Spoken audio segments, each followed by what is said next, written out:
advancing ASEAN-China region and to grow within their community through a series of holistic programs and also concrete ASEAN-China exchange opportunity.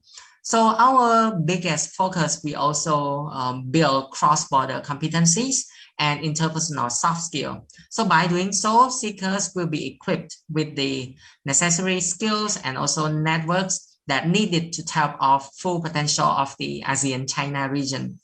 So in every month, we also have this type of dialogue, which we call it the Seekers in Dialogue series. So during the webinar or recording the series, in progress, we engage the distinguished ASEAN-China experts, like from all over ASEAN countries and also from China, and the leaders from businesses, politics, government, and also academia to actually share their insight with our seekers and also the public. And this dialogue actually the venue for the meetings of mind and also to connect the seekers to the movers and the shaker of the region. So that's a little bit about the background of the Young Seekers and also what we have been doing and what is Seeker in Dialogue series. So to understand even further about the Young Seekers Cambodia, the Young Seekers, I also have a little bit of the video to show to our participants and also our panelists to understand more. So please enjoy the video.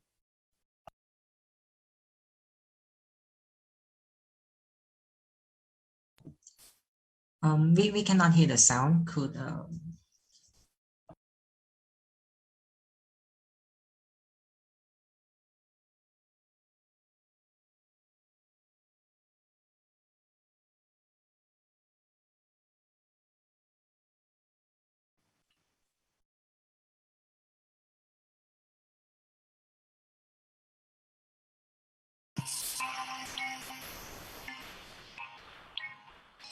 a unity of potential future change.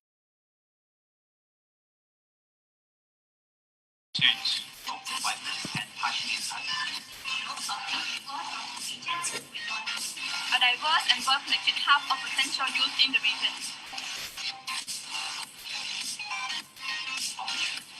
One of the prestigious youth network in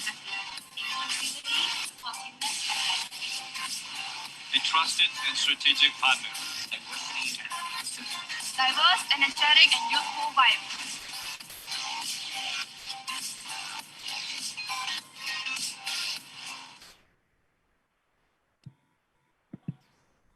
Okay, thank you very much for our technical team that play the video and let us understand more about the Young Seekers. So I would like to announce the topic once again. So it's about the regional cybersecurity, building data protection in the age of digital transformation. So here with us today, we have two experts, special panelists who are very, very experts in this field. So first, let me introduce our first panelist. Please join me welcome Mrs. Nguyen Somali. She is the General Director of Institute of Digital Governance of Cambodia Academy of Digital Technology. She's also the attorney at law specializing in cybersecurity, ICT law, and digital transformation from Estonia. So Ms. Somali, could you tell us a little bit more about yourself, please? The floor is yours. Yeah, thank you. Good evening, everyone, and good evening, participants through the Zoom meeting and also via Facebook Live. My name is Somali. I'm working as the researchers and attorney at law, and currently I'm involving with the public institutions as the General Director of the Digital Institute of Digital Governance under the Cambodia Academy of Digital Technology. So our mission is to provide the digital skill training for the public servants to make sure that our government officer and institution are ready for the digital transformations and gain the basic skill and digital skill for the future digital government transformation within the government system.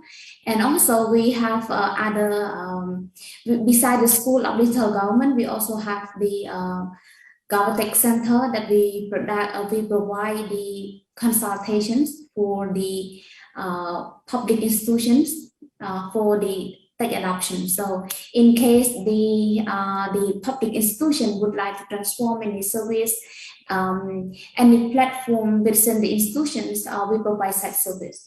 And we also have the Center for Digital Policy Research. So we have group of researchers, we have the government to develop digital policy, and currently we're working with the government on the digital government policy and the policy on digital development policy. So these are our work, and we also focus on digital research and publication as well. So this is currently I'm working on. Thank you. Okay, thank you very much, Ms. Somali, and glad to have you with us this evening. So second, I would like to also introduce our second panelist, Mr. Lee Wan-Dee. So Mr. Lee Wan-Dee, he is a senior manager cyber risk at Deloitte, and he also former manager of information security and technology risk at an international bank. He also has a 15 years of experience in software development and IT security. His key area of expertise actually including project management, cybersecurity analysis, and also IT audit. So to understand more about him, I would also give the floor to Mr. Wan-Dee to introduce about himself, please.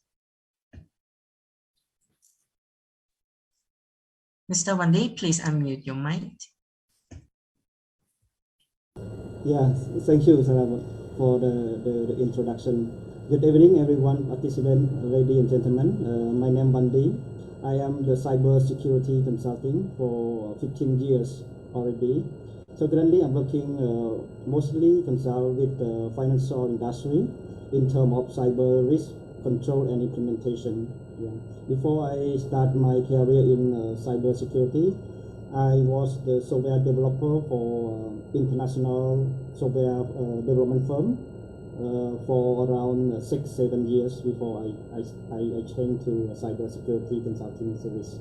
Yeah. So that's all, Sarah.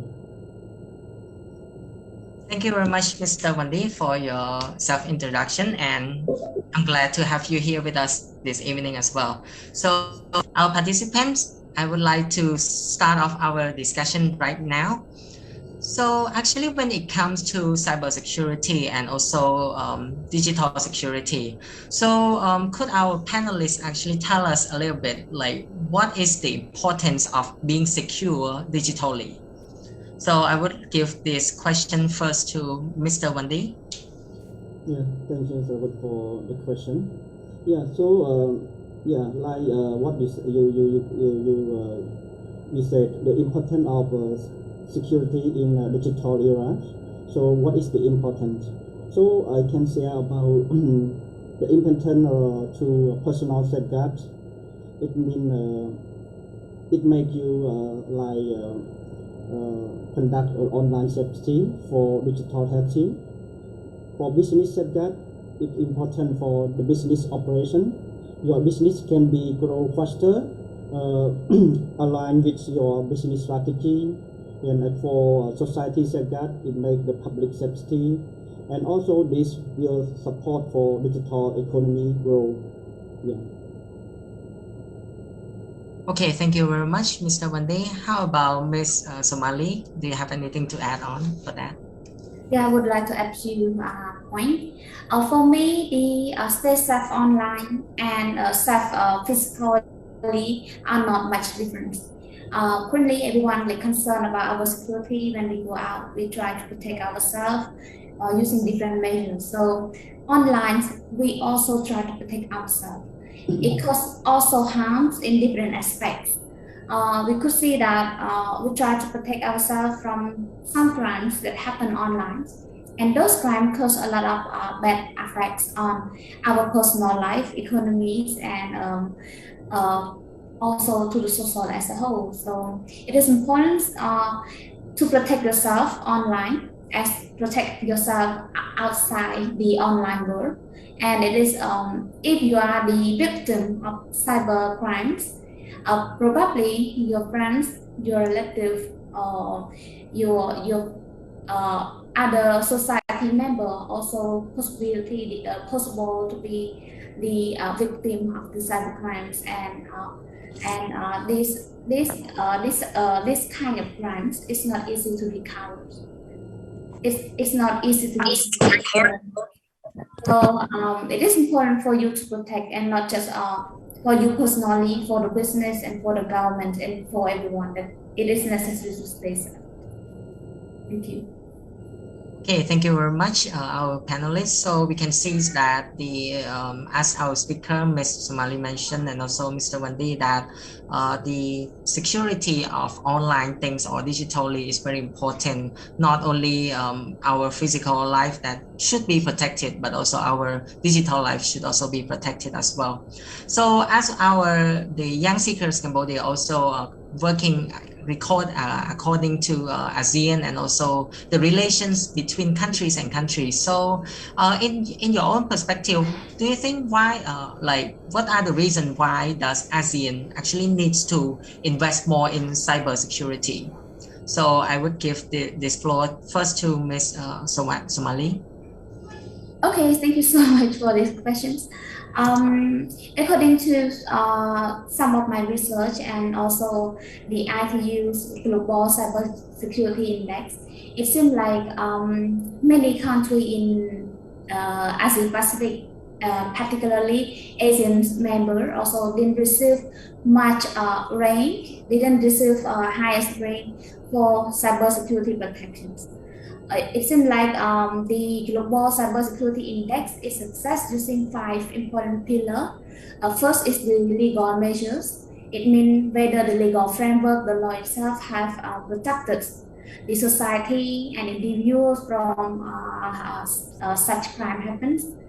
The second one focus on the technical measures, whether they have experts, they have forensics, they have specialists who could recover or protect this crime effectively.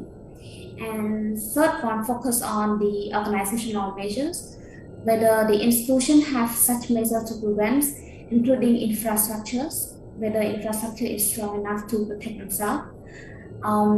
Number 4, focus on capacity building. Do we have the budget, the plans, or the future plan, how to build resources, whether the institution itself, whether the citizen, young people who understood the cybersecurity, and then also the international cooperation relevant to the crime prevention and other stuff. And it seemed like many countries in Asia, except Singapore and Malaysia, that they receive better ranks. In Asia Pacific, Singapore and Malaysia, they receive first and second ranks, and Cambodia received number 26. And other Asian members didn't receive a good number as well. So it is time to take it seriously. We have other countries that they are advanced in such preventions, but many countries like developing countries like us, we don't have such strong protections like both legal measures, technical, organizational measures, capacity building, and cooperation still at very limited capacity. We should come together, the state individuals and also the Asian member themselves. They should come together how to make it stronger. Okay, Ms. Somali, thank you very much. How about Mr. Wendy? Do you have anything to add on for this? Okay, thank teacher Somali. Thanks, Robert. Yeah, for the question, why ASEAN need to invest more on cybersecurity? Yes, as you may know about, currently ASEAN we have 661 million people, and also we have 41% of the people that people using the internet right now, that which is 31% for the social media user. So a lot of people currently they transform from like traditional to become the digital cover in both for their personal life and also for the business. Yeah. So also if we see the global trends in cybersecurity for Europe, the US, the Japan, the Korea, the Australia, they grow a lot in cybersecurity. So that's why ASEAN we need to for the international global integration, we need to make a proper legislation framework, especially to enhance its member state to become resilient in cyber. Yeah. So currently in ASEAN we can see a lot of gaps in terms of cyber security. We do not have the cyber security framework for ASEAN. We don't have a proper data protection law, data protection act for ASEAN level. And also for the country, we can see in ASEAN country members, Cambodia, the only country that doesn't have the data protection law or legislation. Yeah. This is what that a lot of gap in terms of collaboration, capability enhancement. Yeah. So ASEAN need to focus more on the cyber security before we can join global integration, especially for digital economy. Yeah. And another project that led by Japan, which we say ASEAN-Japan Cooperation, that currently they established a cyber security center, which focus on capability enhancement among the country of ASEAN members. Yeah. So this is what that the reason that ASEAN need to focus more to share their knowledge among the member states in order to become ASEAN together, integrate with the global. Yeah. Thank you. Okay, thank you very much, our panelists, for raising some of the points about the reason why ASEAN should invest more in cybersecurity. I'm quite interested of the number that Mr. Wandi actually raised at the moment, like how many people are actually living in ASEAN and how many percent of those people are actually turning themselves into online world. So I'm actually curious about, like, in your opinion, like what are the level of cybersecurity awareness among the ASEAN citizens? Because right now we can see that a lot of people are moving online, but how much do they actually know about how to stay safe in the online world? So our panelists, who want to answer first, this one? I can go Okay, first please. on this. Yeah. Okay. For the awareness, according to a survey, among the young people, they are really active online. We have the large number of adolescents who active online, but at the same time, they do not understand the security and risk that may harm them online in the online world. So they don't even know how to set the security for themselves, whether their email or their social media, whether how to protect their computer system from some data leakage. So this is the issues. And if we look back to the adults and also the elderly, like the older people, they really are far back from the technology. So in Asia Pacific, we have a large number of adolescents. So young people are really active, and it compared to other continents. So I think it is important that the young start to think, start to take the cybersecurity seriously.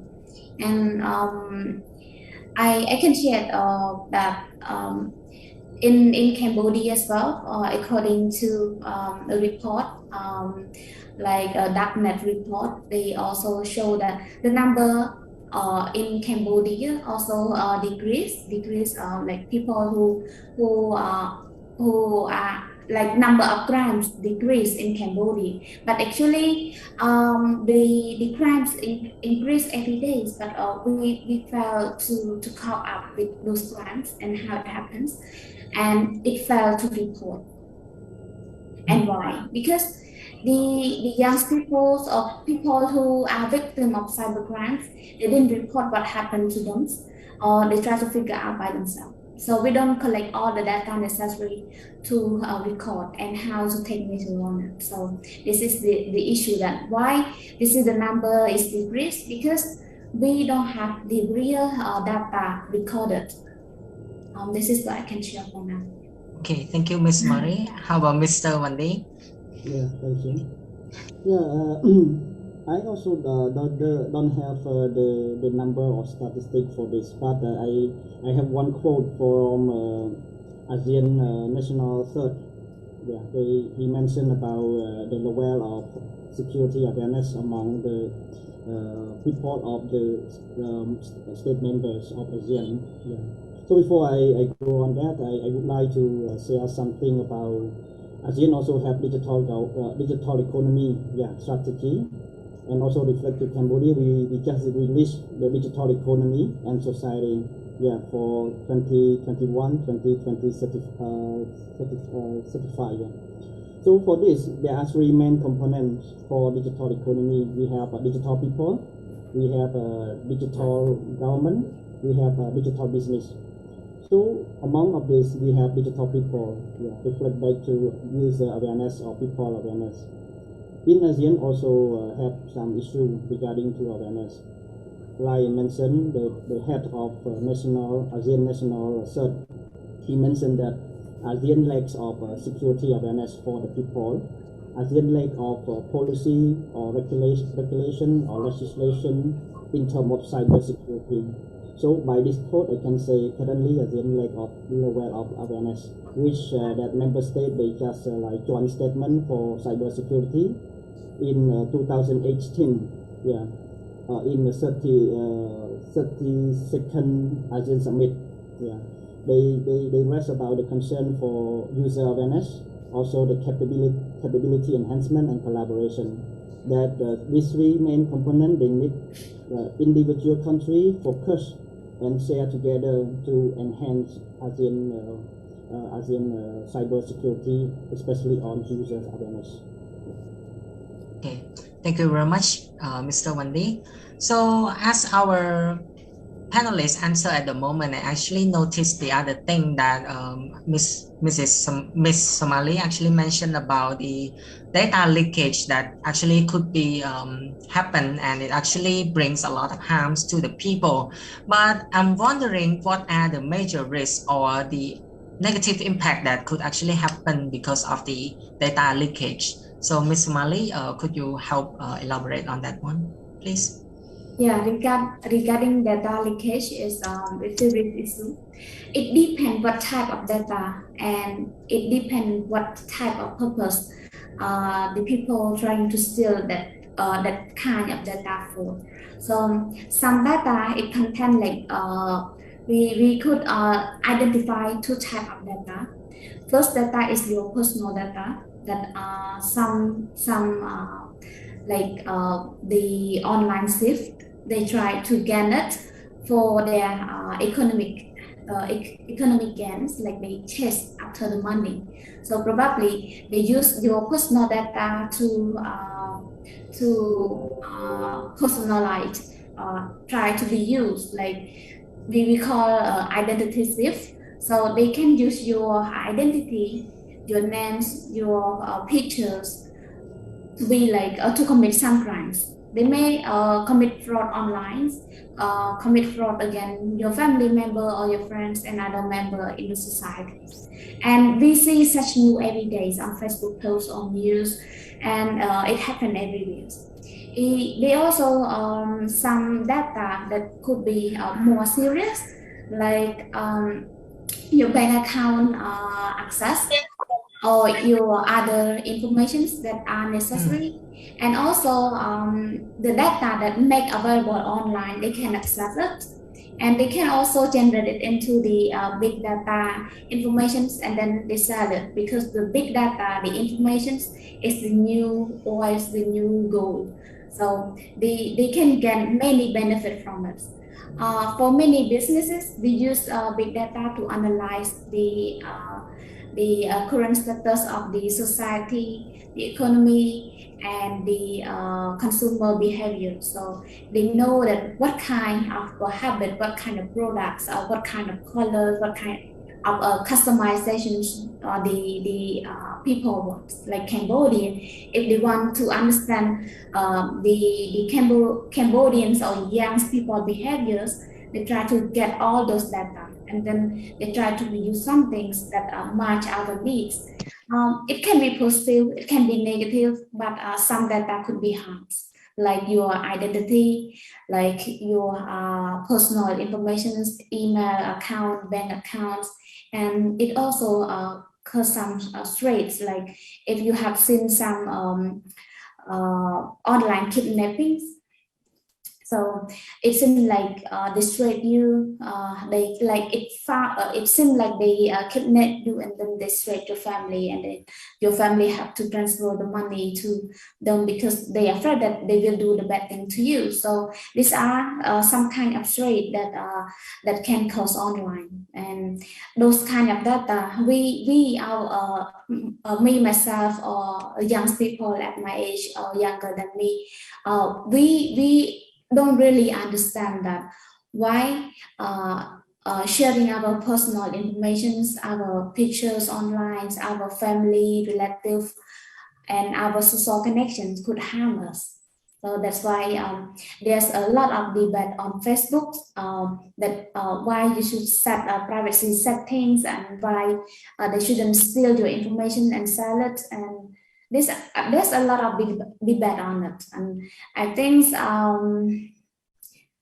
we should be careful about what we want to share online, like your personal relations status and information that you shouldn't tell. Maybe we have a separate discussion on what kind of information we shouldn't tell online. Yeah. Yes. Okay. Thank you, Ms. Somali. And Mr. Mande, do you have anything to add on to this, please? Yeah, okay. So we'd like to share some information regarding to risk of data leakage. Yeah, so as our panelist, Ms. Somali mentioned about information, we have like personal information, we have financial information, health information, intellectual property, so a lot of information. So I separate into two categories: the risk of your business, and the risk of data leakage again the person. Yeah. So for business, there are many risks that I can categorize for you, like reputational risk. Yeah. If data leakage, yeah, it means the sensitive information, your partner information, your strategy information, or the personal like information of your consumer or your customer has been leaked. So it will affect to your reputation. Yeah. So the customer will don't trust you anymore. Your brand will be down. Yeah. Second, regarding to regulatory risk. Yeah. So punishment from regulator. Yeah. In Europe, like GDPR, like HIPAA, or they have like punishment if you don't have due care or due diligence regarding to data protection. When incident happen, they will investigate, and then will punish you in terms of financial like example GDPR. As I remember, around 20% of global revenues punishment. So a lot of things about that. So the third is about like operational risk for your business. Yeah, it may disrupt your system, and then you cannot serve your customer. Your business will be stuck in the period of time. Without resiliency, like business community management or plan, your business will be like bankrupt. Yeah, for that. For the risk again, the personal. So when they steal your data, they will expose online. So we affect your also your reputation, your reputation, and also identity theft. They will use your information to compromise your internet account. They will use your information to sell online in the darknet. So someone will buy it and pretend to be you and act in the internet on behalf of you to commit crime, to commit illegal activity. Then all the evidence will be appointed to you. This is a big risk for personal. And the last one is like as I mentioned, defamation. Some information has been posted online, and then like it defamation article against you. Yeah, so it also related to reputation, personal reputation damage as well. Okay. Thank you very much, our panelists, for these answers. So we can see that there are a lot of risks and also lots of drawbacks if our data is leaked to the hand of someone who want to harm us. So we actually got one question from our audience from Facebook, and it's quite related to the previous question, because like there are a lot of young people who are using internet and social media. So the question of our audience is, how can we promote the awareness or raise awareness to the young people in order to protect themselves regarding on using the social media or any kind of digital platform? And who is the key agent to actually promote or raise this awareness? So our speakers, so Mr. Wandi, you want to go first to this question? Okay. So yeah, the question regarding to awareness for the young people in the digital usage, example Facebook. Yeah. So for the security awareness, it's not about like who would conduct it, which party has responsibility for that. So like security is for everyone's responsibility. So I can say from like government perspective, yeah, they should have the agency, or they have the unit or organization that have responsibility for computer emergency responding. We have cancer. That I can say that a lot of articles has been released daily, weekly regarding to security awareness. Yeah, every trend, every tool for security safety, they have they study and then they share in their website and also in the Facebook. From the institutional academy, they also have the application to like design their curriculum to aware the young for the digital transformation, for the digital usage. Yeah. So for their personal as well, from their personal perspective, they also need to like understand the cyber risk, the internet risk that they are currently using. Example for Facebook. Facebook, they already have some security tool there, but by default, it's not activated. Only you go there and then you activate it, or you set it like to enable, or you properly configure the parameter.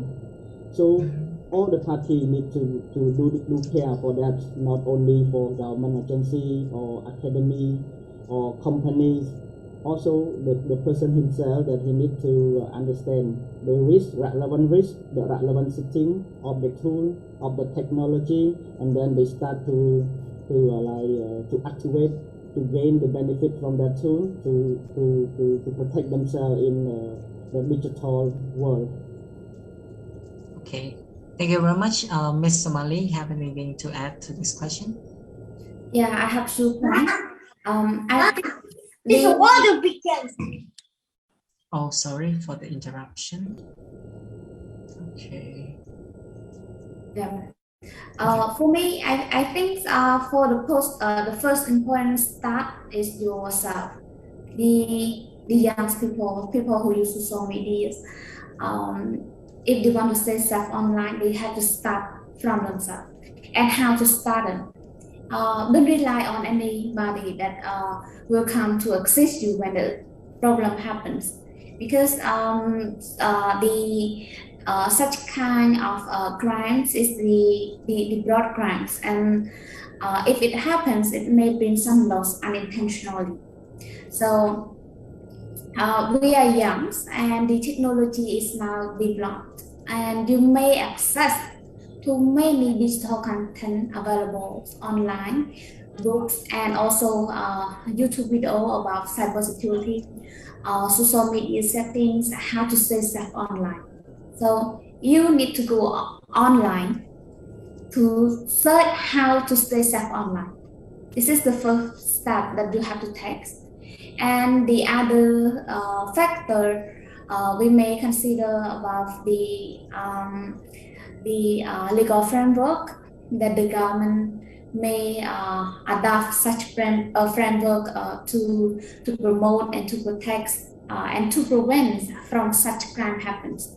So according to the newly released the digital economy and society, they also mention about the digital citizens.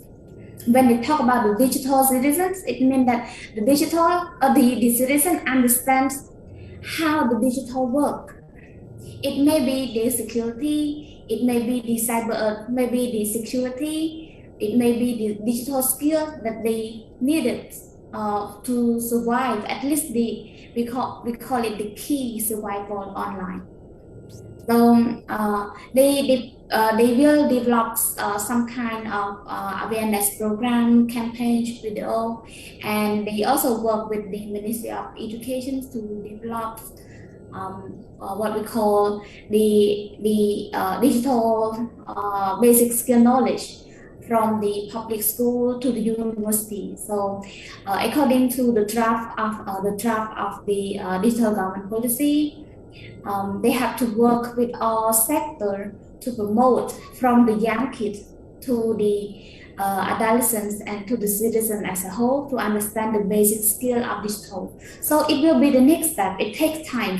So you as the social media users, you are active online. So please go online for the first step to secure yourself, how to stay safe online. This is the only measure you could do.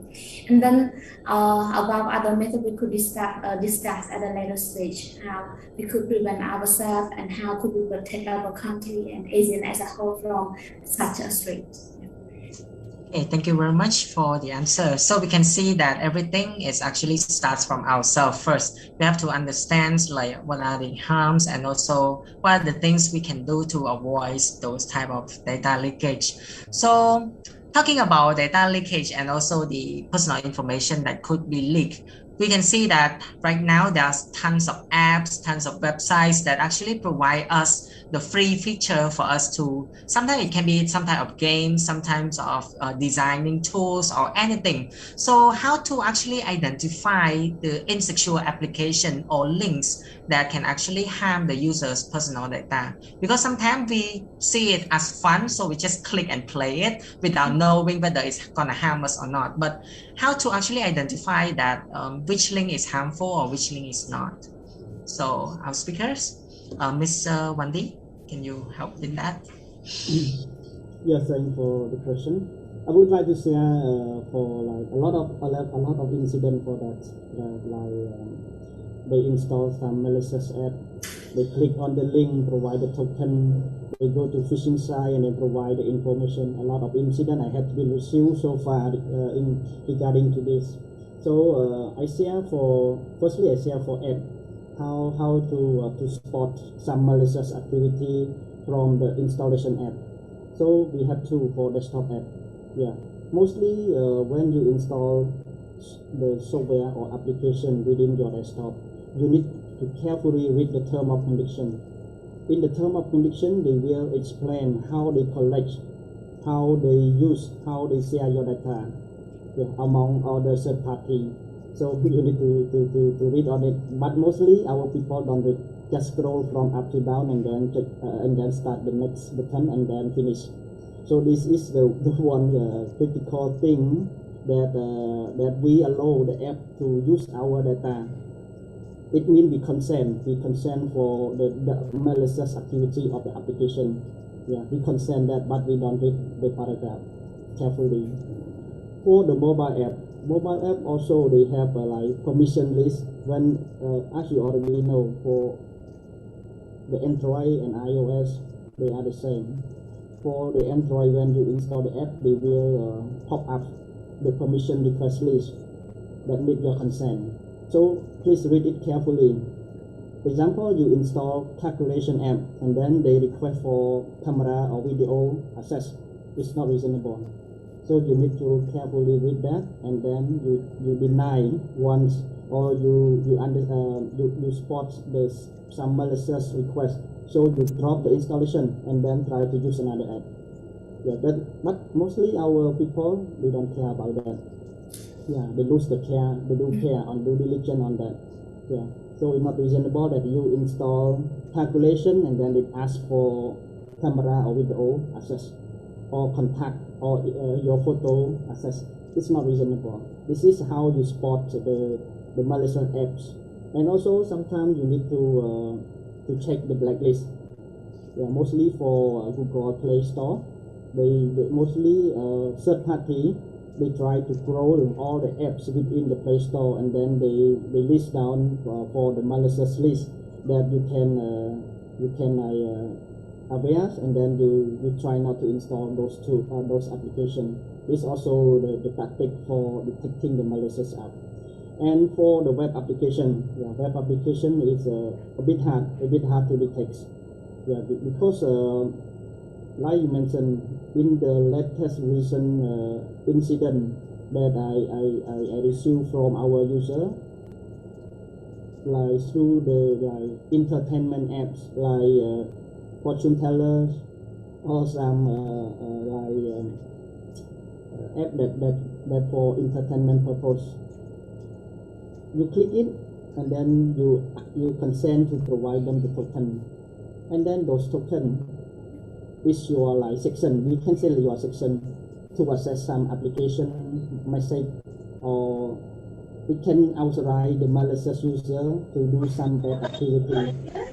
Facebook in last year, when you provide the token to someone, that malicious user will use the token to read your message, to post in your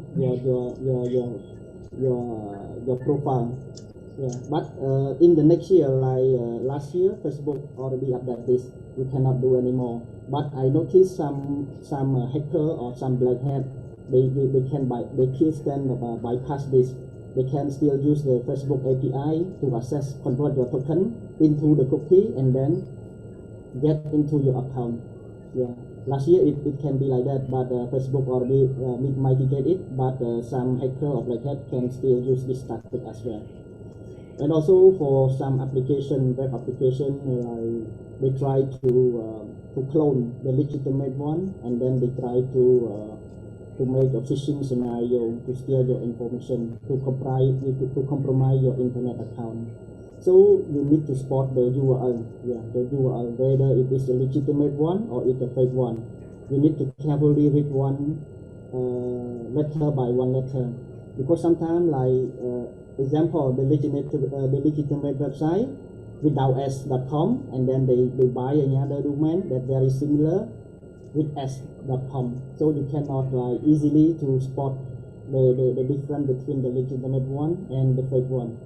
Yeah, so this is very important. So please be aware on that. Yeah, this is all I want to say about this question. Thank you, Mr. Wande. Ms. Mali, do you have anything to add on? I think from the technical perspective, Mr. Wande covered many things that because he's the technical expert, and for me as the legal expert, I may think of the general issues like the ability to identify and evaluate the contents. So if you like to access any content online, any links, you have to have ability to evaluate whether it is the phishing contents, whether it is the real contents, because they can cheat us easily based on our behaviors. Some of most of our young people, and also some people who didn't newly access to the online world, they struggle to explore something interested. So if they see the content so interested, they will go into it without any considerations. They really excited to any opportunity available. Yeah. Not only young people, the old people, they really excited to such opportunity. So this is the opportunity for the we call the hackers or people with bad intentions, that they conduct such activity online. So it is important. You need to identify the different category, whether what kind of information available online, whether it is true or not true, and then you have to find the sources to evaluate it. And I can see myself previously also the victims. I received number of emails that they are truly like the serious enough and really interesting, and they provide an opportunity that you can get scholarship or something like that due to your activity, due to your participation in the sector. It's like the true email. It's like real. It is like excited, but it's not true. It's like a phishing email. They give you like you need to click on the link to get further information, and then you can fill the information online, and they will get back to you. Blah blah blah. This is all phishing information. So many content online. I can say most of the people, most of the young people online, currently they really thrill all the content available on Facebook. The title really kept their intention. So they just go into it, and then it just direct you to the different sites, and then your mobile, your information, your account has been hacked because of your decision. Like you are thrilled, you are so excited about those things. So if you are so thrilled, you are so excited, you are easily become the victims. This is it is true, and I think like most of you here on in Zoom or in our Facebook Live, like at least you become victims one or two times, and some of them like many times. Okay, so what Miss Somali has just mentioned at the moment, like it reminds me of the quote, like if it's too good to be true, then it's probably not true. So it's probably a something that gonna be something not present. Okay, so actually we have come to almost it's been 1 hour that we've been discussing. So if any audience on Zoom have any questions, you can always drop it in our chat box inside Zoom. And also people who are watching on Facebook, if you have other question, you can also ask the question. So I can see one message in the Zoom. This question is directly to Bong Wandi. So our participant actually asked, is it true if our layer device got compromised, the other layer is useless or got hacked? Even the application layer encrypts the contents. Okay. Yeah, thank you to Wodpa for the question. Yes, I can say, as you already know about defend in depth strategy. Defend in depth strategy is one of the most slogan for cybersecurity folk that when they study, they will see this slogan first. Defend in depth strategy.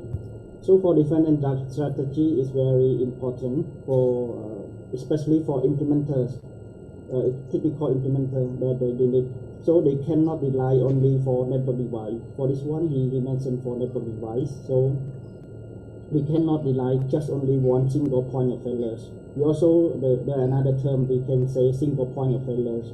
So we cannot rely on one device or one gateway that leads to single point of failure against your system.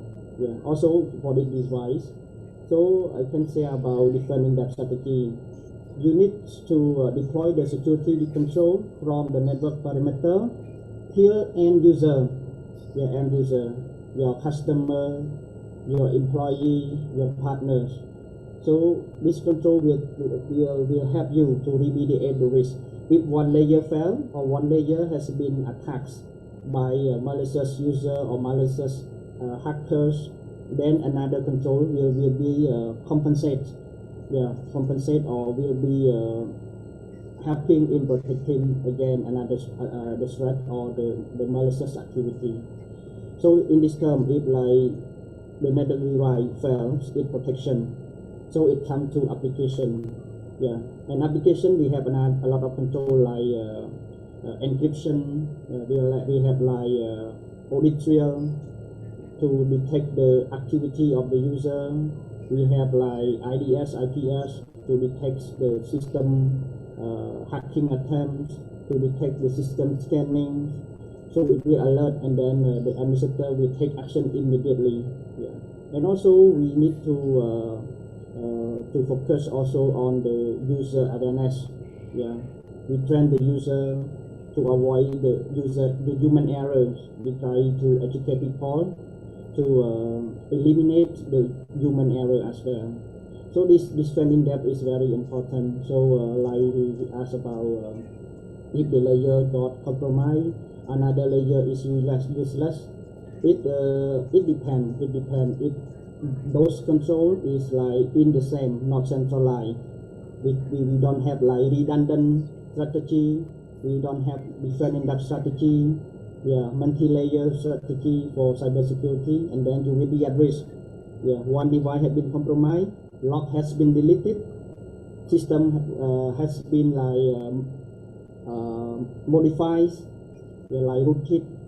So it will be risky for your organization. So from that, you need to deploy a lot of layers, security layer in perspective of defending that. Okay, thank you very much, Mr. Wande, and also our participant who have the question. And if any other participant have question, please also feel free to drop in the box. Okay, thank you, Mr. Wate.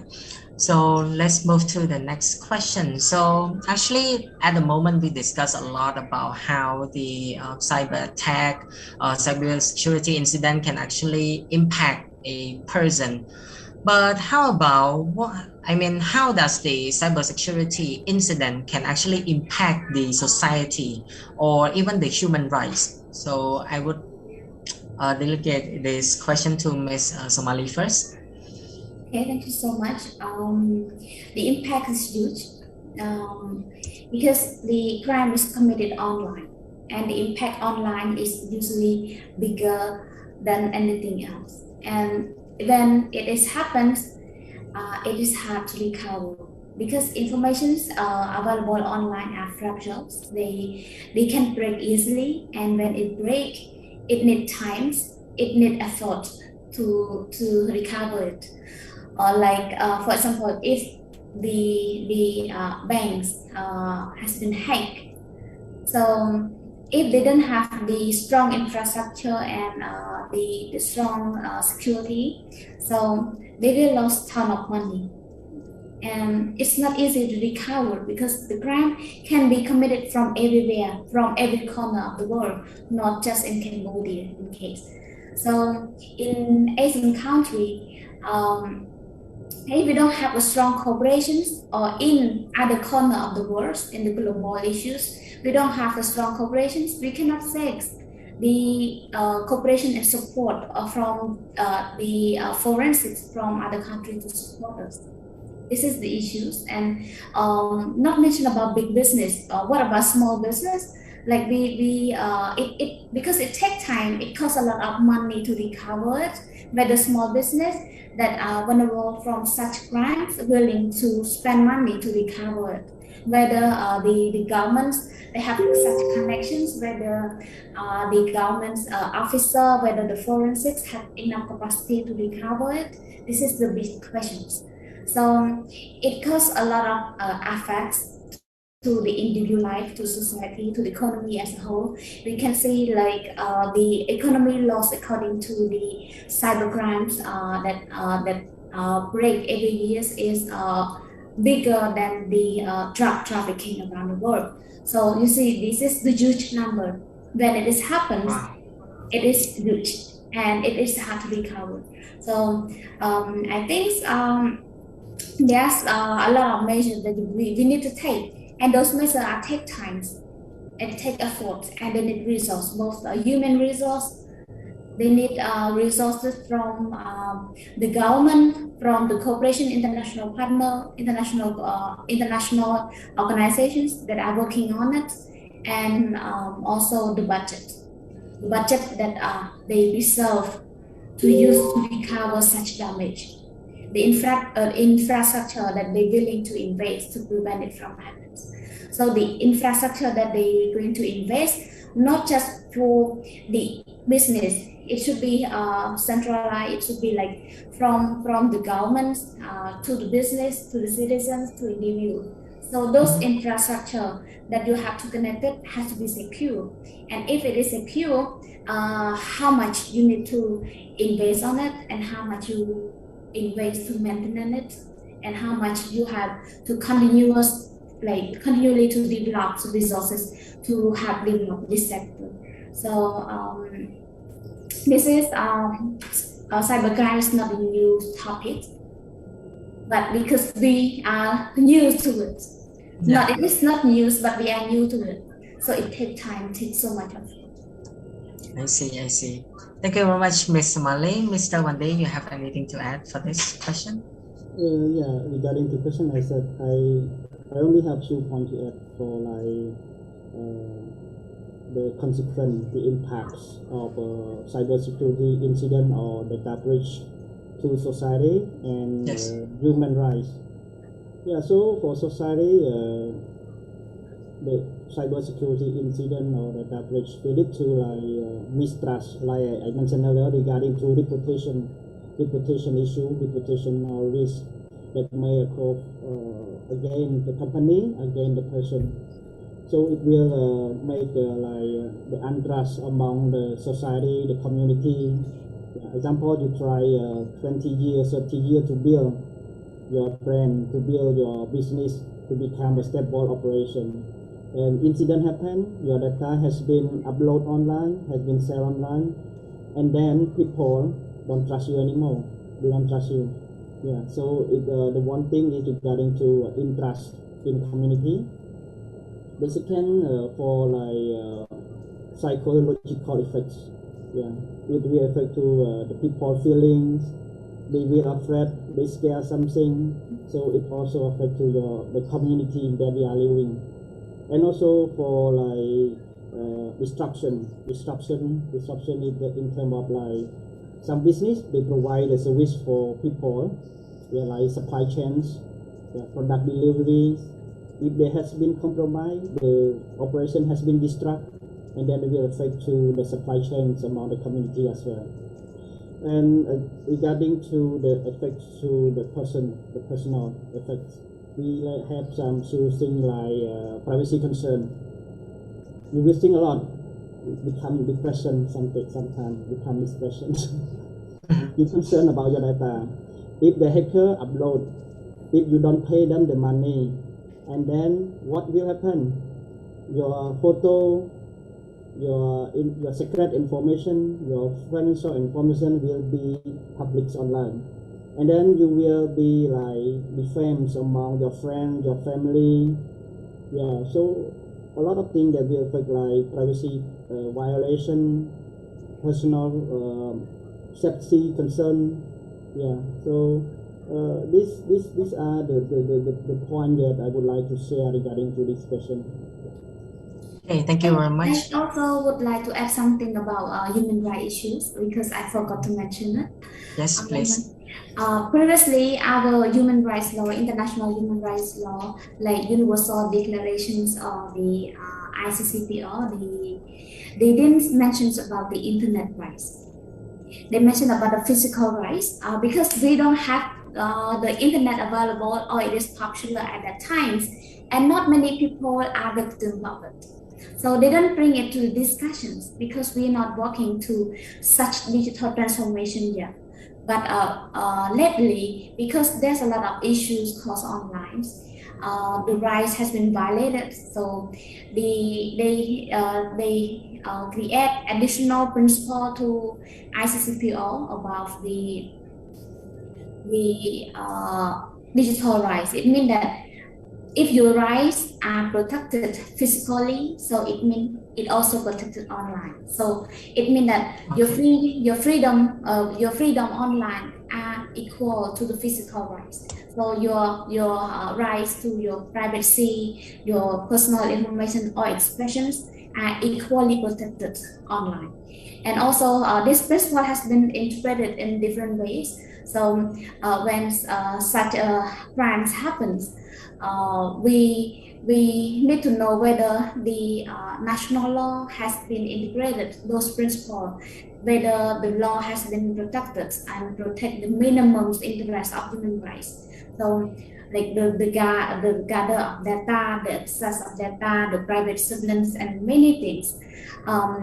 If I just raise one case study about a quote from the previous president, Mr. Thomas, of like the president of Estonia, he mentioned that if the data are available at the back door that everyone can access, or the government itself access such data, it means there's no trust, and there's no security.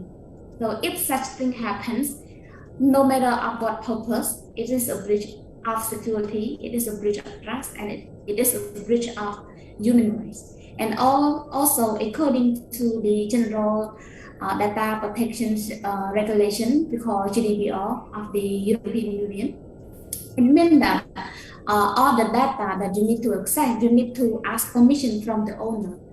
Why you need to access it? What type of data you need to access? For how long you need to store it? And for which purpose you need to use it? If without consent, you cannot access all those data. These are considered as the basic rights of the online rights. So it is important that the human rights on platform are equally protected, and the crimes that committed online receive serious sanction than physical crimes sometimes, because the harm is bigger than ever. It can be huge, then we cannot underestimate it. So the purpose of the law is to provide serious sanction to make sure that they no longer want to commit such crime again, or to make sure that they don't no other citizen would do the same to that person who committed the crimes. So this is from the legal perspective, from the human rights perspective, and some case study I encountered previously, and also the regulation from Europe. So that's why we see by our draft law on cybercrime, people who committed receive serious sanctions. Then people committed crime like defamation. If you defame people outside, you talk to your neighbor about issues about your neighbor. So you may receive some sanctions, but it's not serious as defamation online. so there's some the consequences issues. So we need to understand that our right is protected equally online, and Right. the serious it is kind of serious when it happens. Yes. Wow, that's a lot of good information and new knowledge for me. Yeah, thank you very much for sharing that. So we have two questions from our participant. So first is from Reksa. I'm not sure if Mr. or Mrs., but the question is, who should I approach if the cybercrime happened to me? So I think Ms. Somali can help with this question. No, I think this question goes directly to Bang Wandi. Mr. Wandi, okay. Yeah, he go first. Okay, thank you, Somali, for that. Yeah. Yes, with very good question. If cybercrime happens against you or your family or your friend, what should you do? Yeah, first thing that you should do is try your best to collect information, to collect evidence, logs, photo, message, anything that you have that you spot from the malicious activity of the cyber criminal, and then you make a file and then contact the law enforcement.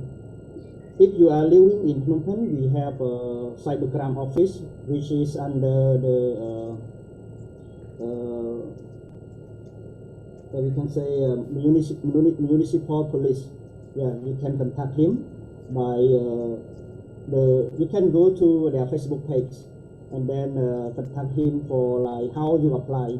In the situation of COVID-19, you can apply online. You just download the form, you fill in information, submit to him, and then they will call for evidence, if necessary. And then sometimes they will call you to physically meet you face to face for obtain the evidence or asking you some question.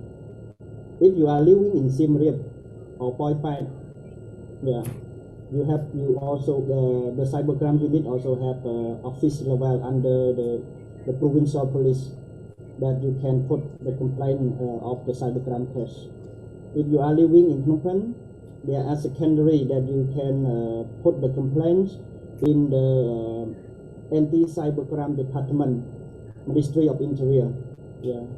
So you can go to their Facebook page. You can download their application, their complaint application, and then you can submit. They will contact you properly after that. Yeah. And also we have Department of IT, Ministry of Interior. They also have a cooperation office against the cybercrime as well. That you can contact them through the Facebook page. Yeah, you can provide the evidence that I mentioned earlier, the evidence that you collect to show them to put the complaints. So sometimes they can also provide you additional advice how to respond before you come to meet the law enforcement to put the complaint. We can advise you how to protect temporarily, how to respond against the cyber criminal, how to save yourself, your family, your friend. Yeah.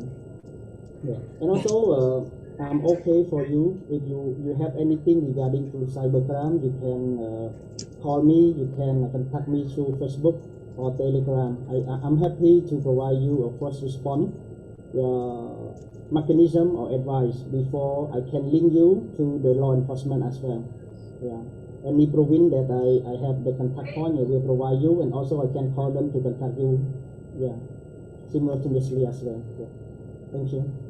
Okay, thank you very much, Mr. Vandi. So we have a few more questions from our participant. So the next question would be, since the cyberbullying has widely attacked the cyber system globally, is there any possibilities for the government to detect, prevent, or eventually able to know the source of the hacker or scammer? So our panelists, Ms. Samali. Yeah, I think cyberbullying is one type of cybercrimes. So Yes. it has been defined under the international law conventions and also under our current draft law on cybercrimes. So I think for cyberbullying, it only the victims himself or herself need to report it. Yeah, and then they will analyze the consequences and the definitions and the action, whether it is truly a crime. And then we need to assess the sources where it comes from, so it could be protected. Because I see many documentary about cyberbullying. It start to happen from mostly from the West country. Like when you are going to the middle school or something, if you are hanging around with the cool gang and you're not one of them, or you are just a black sheep, and then they just screw you out, whether physically or online, and you have to dare to stand out, to speak out why, and you need protections. Some people, because of the cyberbullying, they suffer from depressions, and some young people even commit suicide because of a lot of news, a lot of wordings, and it happens every day in Cambodia among our young people. They don't know that what they are doing is cyberbullying. When they see people start to lie on Facebook, post their pictures, and then they start to comment something so bad, Right. that make themselves demotivated, distressed, and this kind of things is serious when you didn't spot out that you are depressed because of the cyberbullying, because you feel like it is yourself not good enough, or because of the society don't accept you. So you start to isolate yourself from your teams, from your family member. You don't want to get close to anybody because you're afraid that you are different. You're afraid that they won't accept you, and you're scared of it. You start to depress, and sometimes you don't want to live anymore. You just want to commit suicide. You want to kill yourself. and it fully affects, and not just you in your family as whole, because and it also to the society. And I really had a bad feelings recently because of some people currently I see in Cambodia. We see the number of commit suicide. There's a lot in Asia, in like in Korea, Japan. But why? Because of depression, and depression come from work and come from the society pressures, and also come from online. But not many of them are from online. But in Cambodia currently, I see like some young people they commit suicide, and some of them attempt to commit suicide because of they receive bad comments, receive bad review online, and they feel like they don't like themselves, and the family don't happy about it because they feel like they lost a family member, and you are not like you need to stay strong, and then you need to report it. Yeah, and this is the serious issue that you have to, the individual have to stand out for it first, because we cannot just jump into the issue and solve everything, and we cannot spot everything. That's why they also catch some content that not appropriate online. It should be banned from online, but only the individual that can afford and to protect themselves from such kind of bullying. So this is I would like to share, and also because a lot of young people in Cambodia are using social media, they are bullying people. They don't know that they are bullying people. They share, they use the bad comments, they try to respond or attacks in different form. And if the cybercrime law become effective in Cambodia, and people are actively reported about the activity, they become the cyberbullier. They become the crime committed on. They become the people who committed crime online by don't know that it is a crime. This is the issue. People committed a crime because they don't know that it is a crime online. So they start to understand it, all the behavior. So I hope that when we have the law on cyber crimes, and they start to understand it, and they also start to use, they start to have the positive behavior online, why they need to use the social media or online in a positive way. In Estonia, they integrate the digital culture into kids, like from kids, to make sure that they grow up in the digital environments, because Estonia is the country that provide like 99% of the public services online.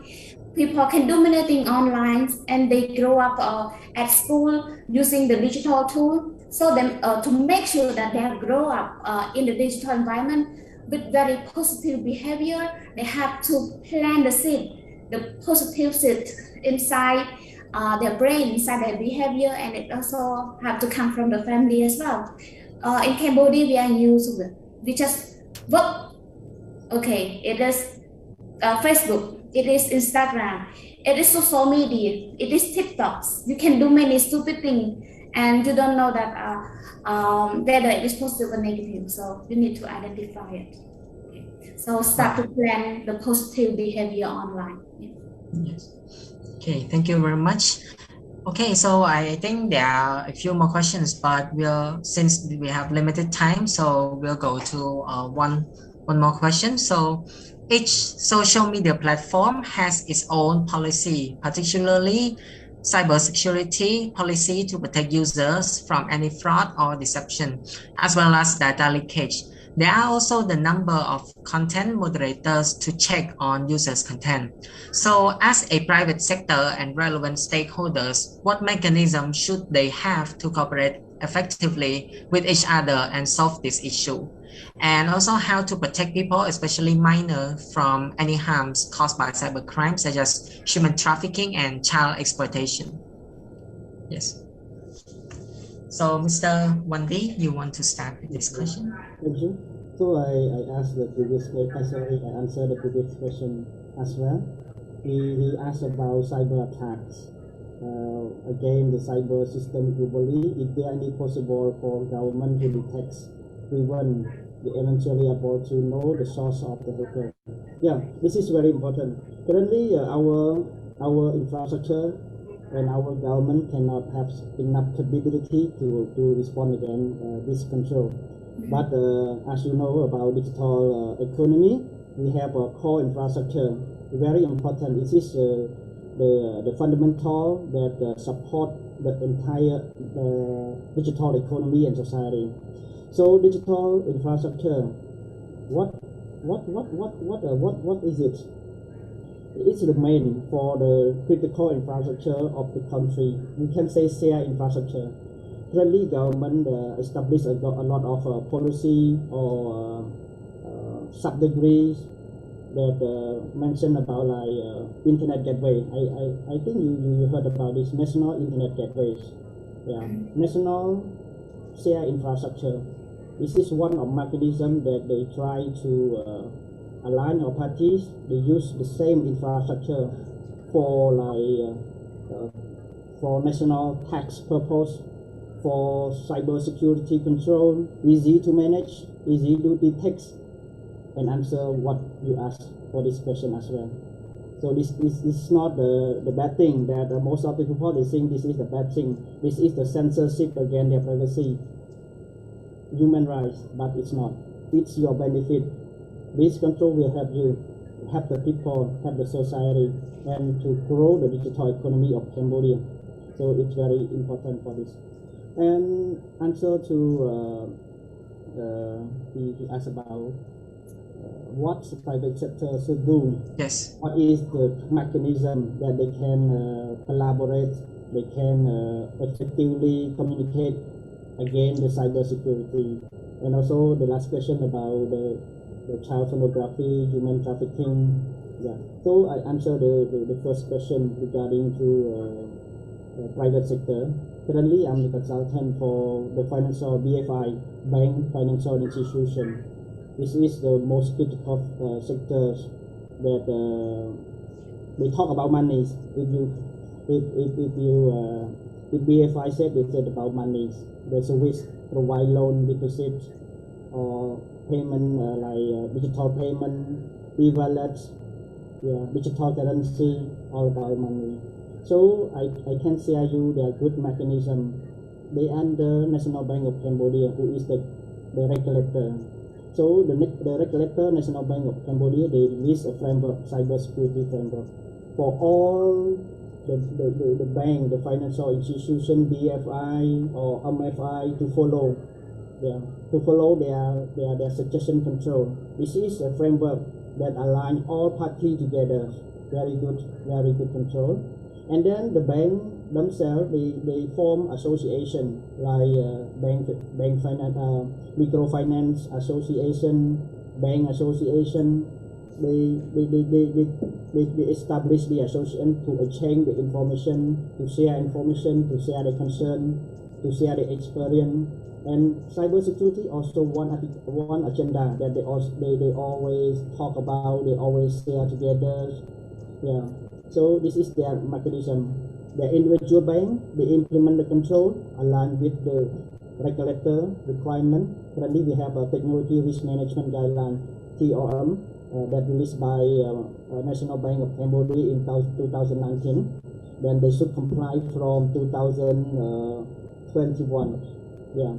So this is the framework that individual bank need to comply with. They also use another standard like ISO 27001.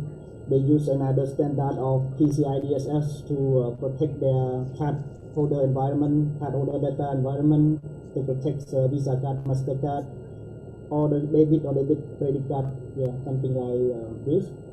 They also benchmark from regional framework together to make like tailored governance, security governance for their organization. And also they learn together through the association that I mentioned earlier. The last question regarding to human trafficking or child exploitation. It was beyond my skill, but I also can share you because previously I also joined some like an ODC training against the human trafficking globally and regionally, especially in Asean. Yeah. So the mechanism they make a good collaboration platform to share information together. Example, they have one target or one victim in the human trafficking or child exploitation. They utilize some photo DNA to share intelligence to detect the victim destination or the perpetrator destination. So a lot of things. Also, they use like awareness platform through like government units, the relevant like anti-human trafficking under the national police. They use the platform to announce, to educate people, to protect their children, for the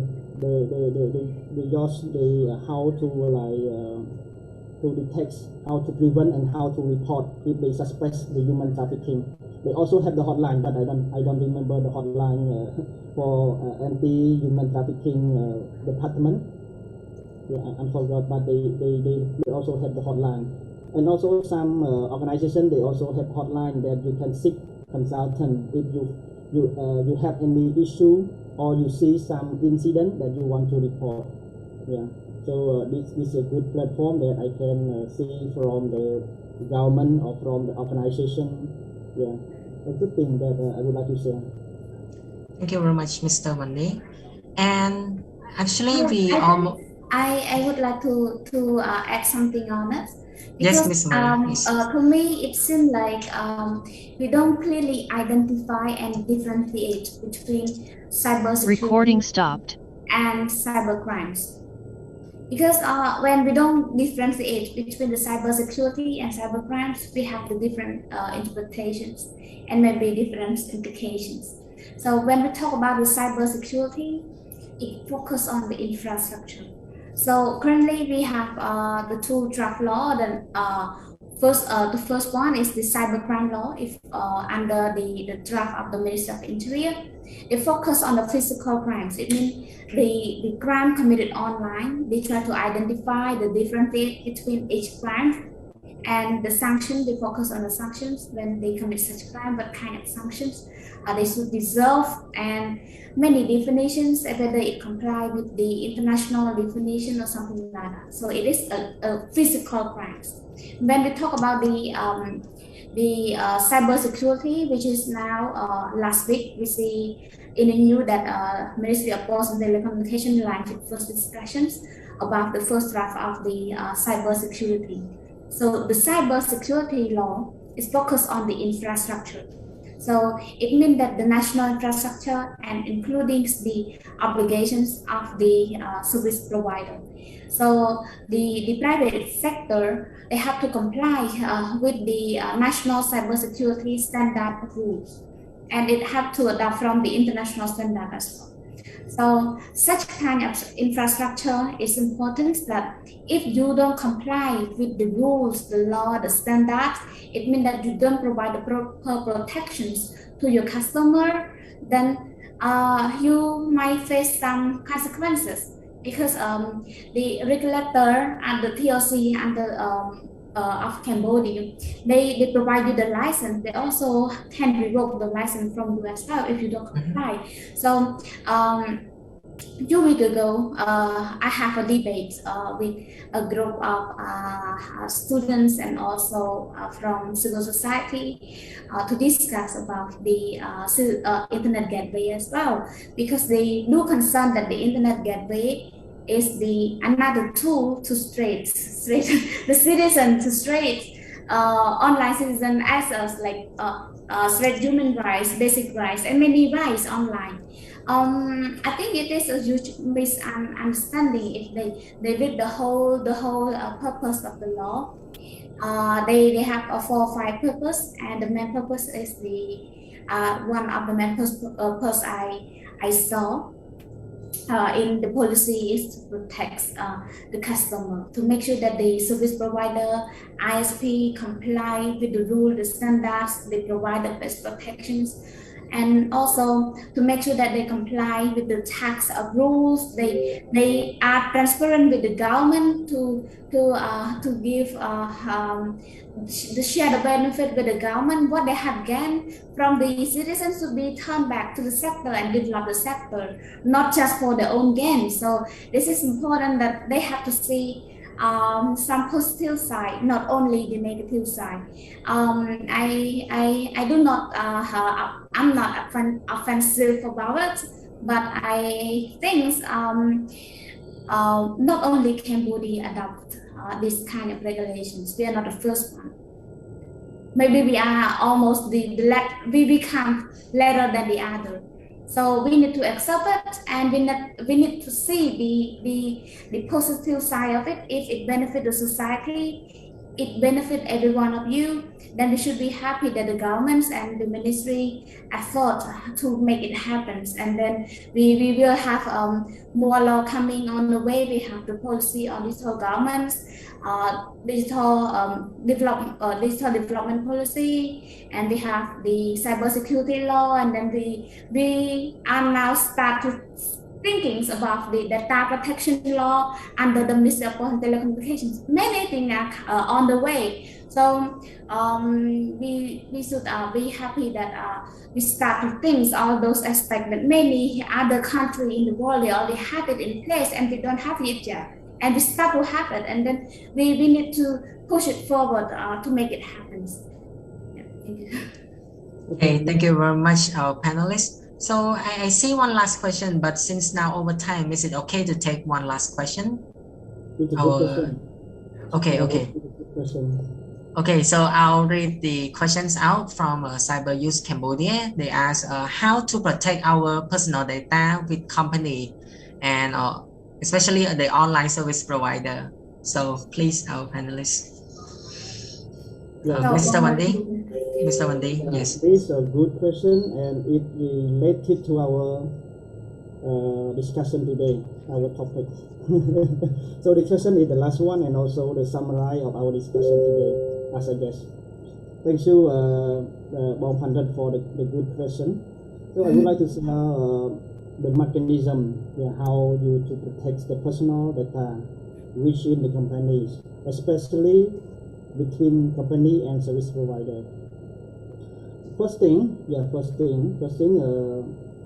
we should check about Data Protection Act or Data Protection Law or Data Protection Legislation, which is not happened in Cambodia yet.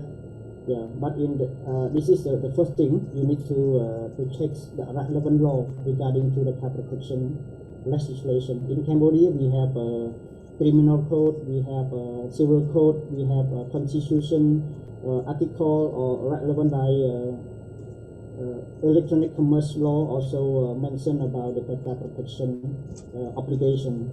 Yeah.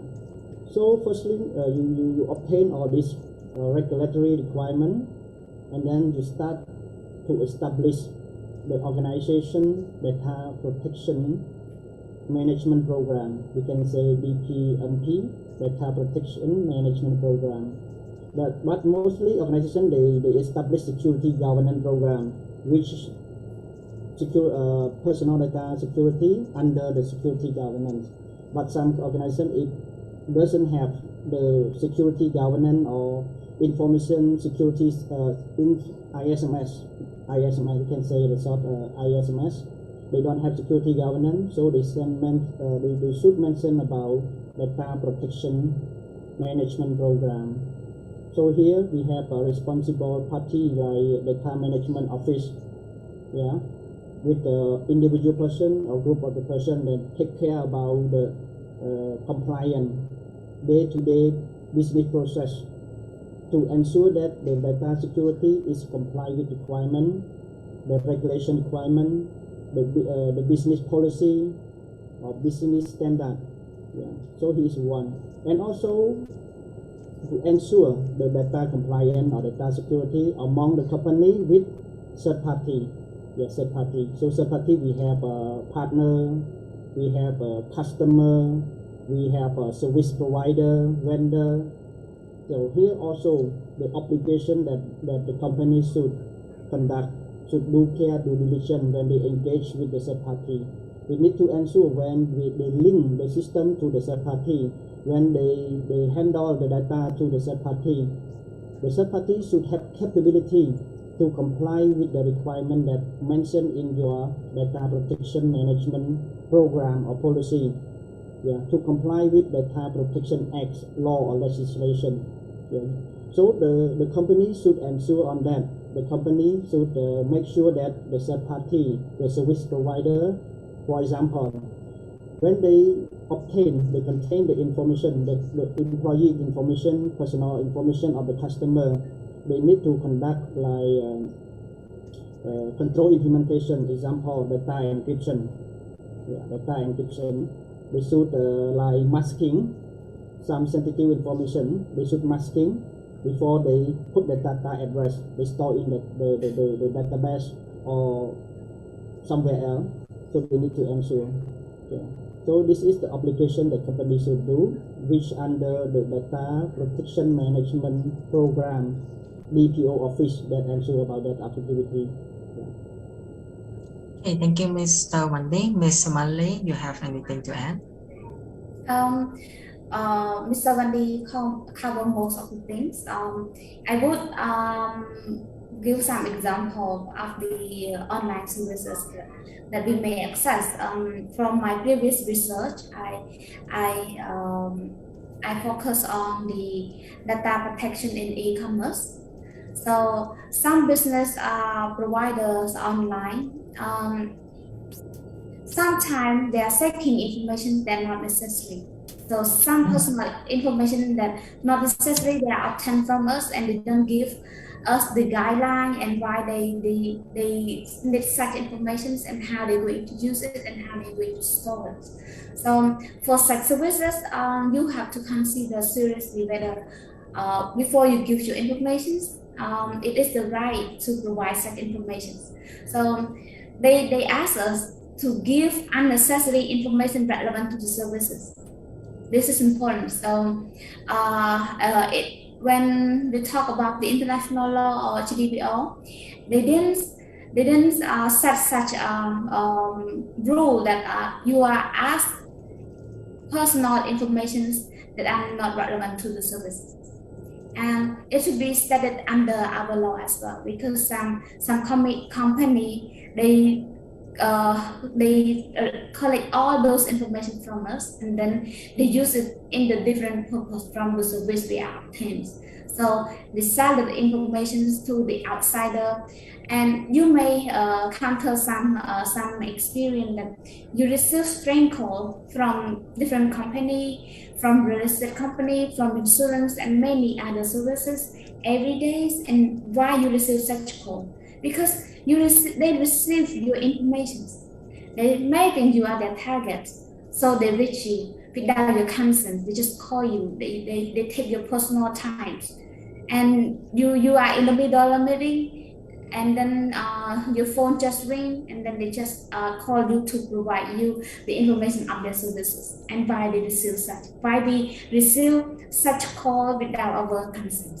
This is the issue that we should be careful when we give away our information, whether it is necessary, whether it's relevant to the service we obtain, and whether it is legal for them to collect such information.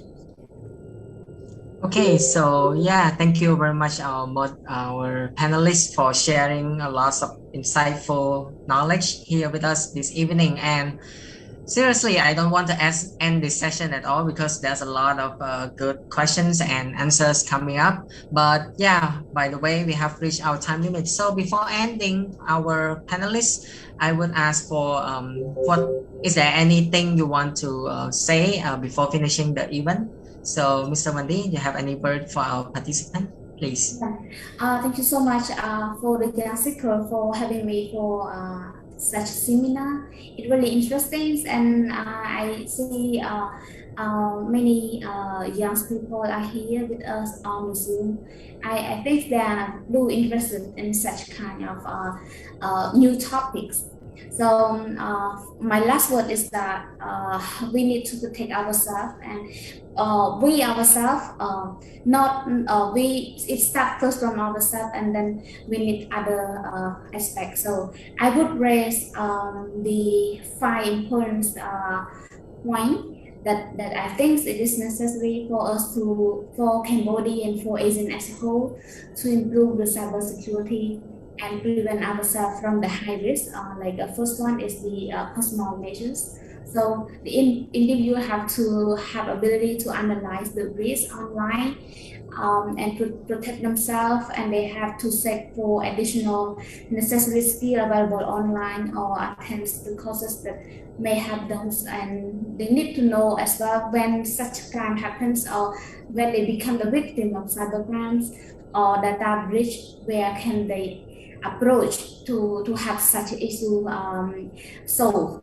And the second one is about the legal framework. So the legal framework is important that the government should focus on the standard of the cybersecurity law, cybercrime law, data protection, all the legal perspective relevance. They should come together and discuss with the governments themselves, within the institutions, and then within the public and international partner, to make sure that the laws comply with the international standard, or at least provide a minimum standard. And also among the Asian member, we should have the consistent system or legal framework to make sure that when such crime happens, we have a good cooperation, we can recover together, and then we have the capacity building together relevant to the forensics, how to recover such crime. This is important, and we don't have such, we have some framework, but in the real practice, the consistency in the policy framework and also the cooperation is not so much appeal, and we have to reconsider how to make it work. And next one is about the institutional arrangement, that we should have more specific entity in charge of such things, and then also they have the tasks also have to be consistent. When the institution within the government itself not consistent, they don't have sometimes they have overlap tasks, and then they don't know like where it should go and who should deal with it. This the issue, the question like where the victim should go to receive such support. And we need more skilled people, more skilled officers, specialists to handle all this kind of crime, this kind of harm. And then the governments in Cambodia or in Asia as a whole should invest more in the capacity building to get more skilled people, invest resources in people. I think it is the best way.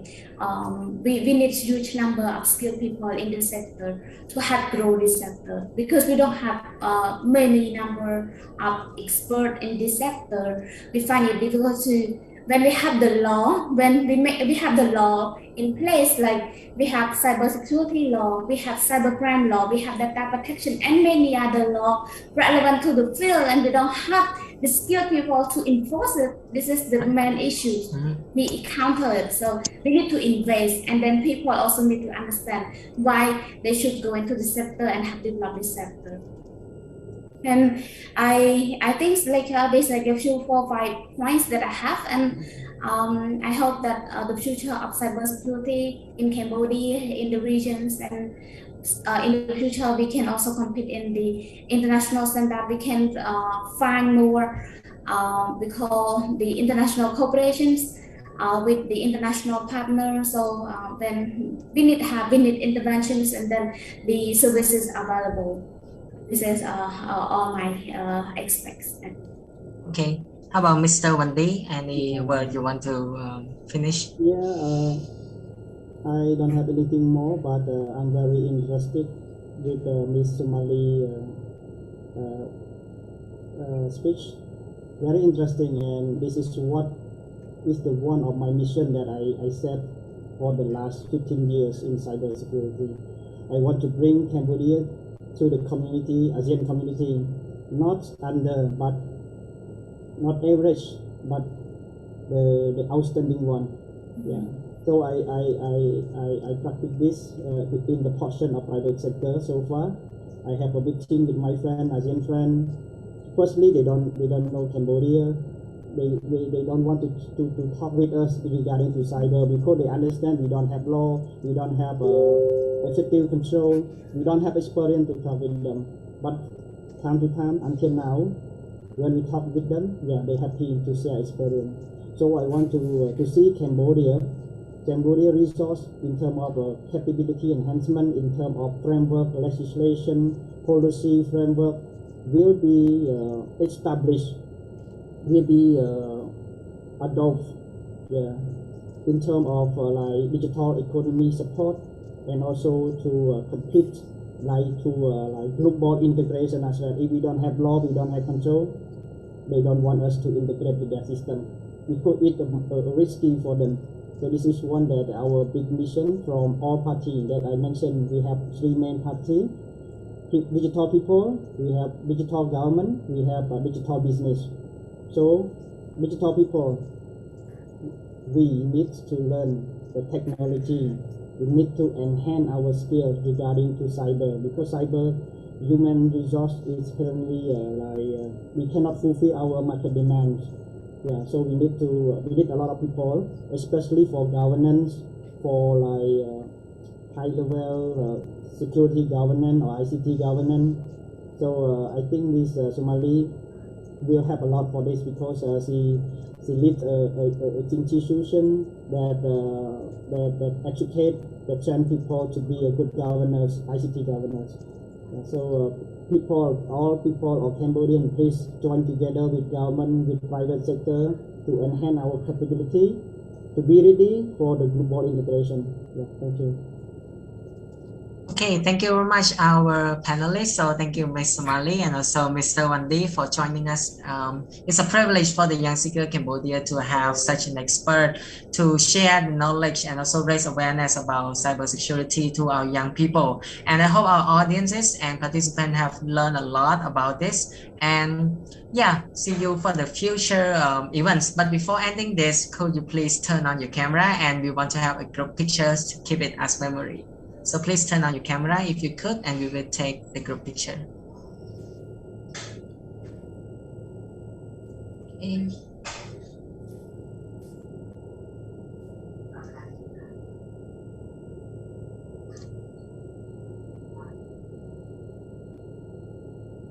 Okay, so everyone's ready. Okay. So our technical team, Chai Heng, gonna take the picture, right? Okay. So please count for us. Okay, everyone, give a big smile. 1, 2, 3. Thank you. Thank you. Okay, thank you very much, Chai Heng, and also thank you our panelists once again and everyone. So hope to see you in the next event. If you haven't followed us on Facebook, you can see in the chat box, and see you in the next event. And have a good night, everyone. And goodbye, our panelists. Goodbye. Thank you. Bye-bye, everyone.